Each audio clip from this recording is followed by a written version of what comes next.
This video will show you how to create a geofence using the LinkStar Solutions platform.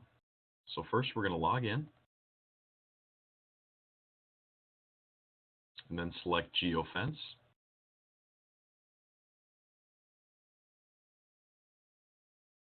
And on the left, click Create and type in any address you would like.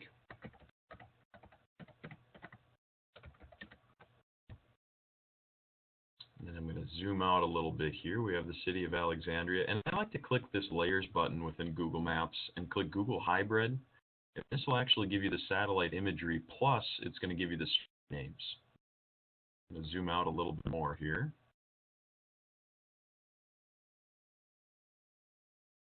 So the first geofence we have on here is circle. And with circle, you make your first click determining the center of your circle, and your second click determines the size. And you can actually keep clicking here to get your size just perfect. And if you made a mistake and you would like to change the center, click Clean and do it again. And once you have the size exactly how you would like it, click Save. Give the geofence a name.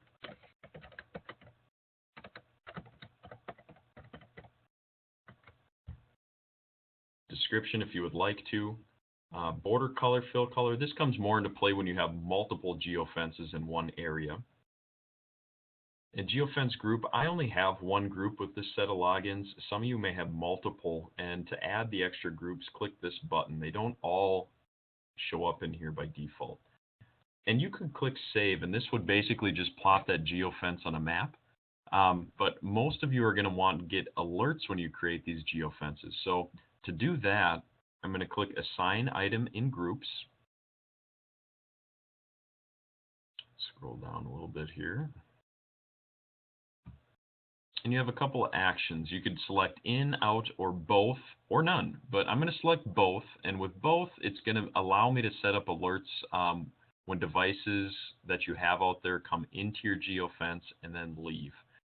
So time in, this would be if you wanted to set a minimum time that something would have to be inside of your geofence. And time out would be a minimum time out of your geofence. And some people may use this to show, how long something was inside or something was out of it. And once again, this is all allowing you to set up alerts if that applies to you. For this purpose, I'm just going to leave that blank. And then you have minimum and maximum speed as well. So if you have a minimum or maximum speed you would like inside of your geofence and to set up alerts telling you when things are exceeding or below, you certainly can do that. I'll leave that blank once again. I have my days and times here. That looks good to me, so I'm going to save. And then if I click View, that will show me the geofence name I just created. And if I actually want to plot this on the map, I'll select it and click Draw. And this shows me where the geofence was created. Now, a second way to create a geofence is to actually use your assets out in the field to have your starting point for your fence. So I'm going to click Dashboard.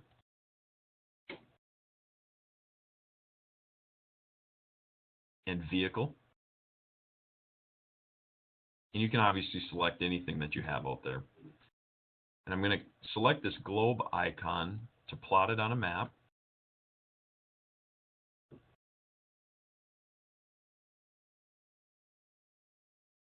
And here's the vehicle I had selected. You can click it to open another window. And sometimes with different browsers, you do have to double click. Mine opened it on the first click here. So once again, select Geofence. And you can change this to Google Hybrid if you'd like. And you could see before it was just showing a map. Now that I have Google Hybrid, it's actually showing that this vehicle is in a golf course right now. So I can select this button again. And I just want to zoom out a little bit here. And here's the second type of geofence. This was that polygon icon from the first page that I showed you. But with polygon, what's cool is your first click determines the starting point of your fence, and then each click after that determines the corners of your fence. And with polygon, your final click is a double click, and that sets the parameters of your fence. Now, a lot of times what you want to do is make it a little bigger than the area that you had, because although GPS is accurate, sometimes when you come to the borders of these areas, it can be off a little bit, giving you false alerts. So make it a little bit bigger than you would think sometimes. So now that we have the sides of the fence, we'll give it a name.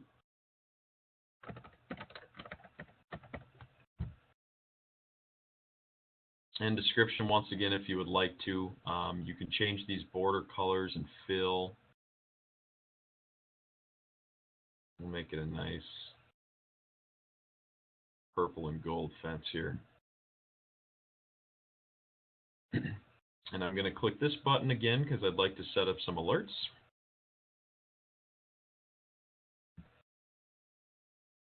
And my time looks right there. I'm going to hit save.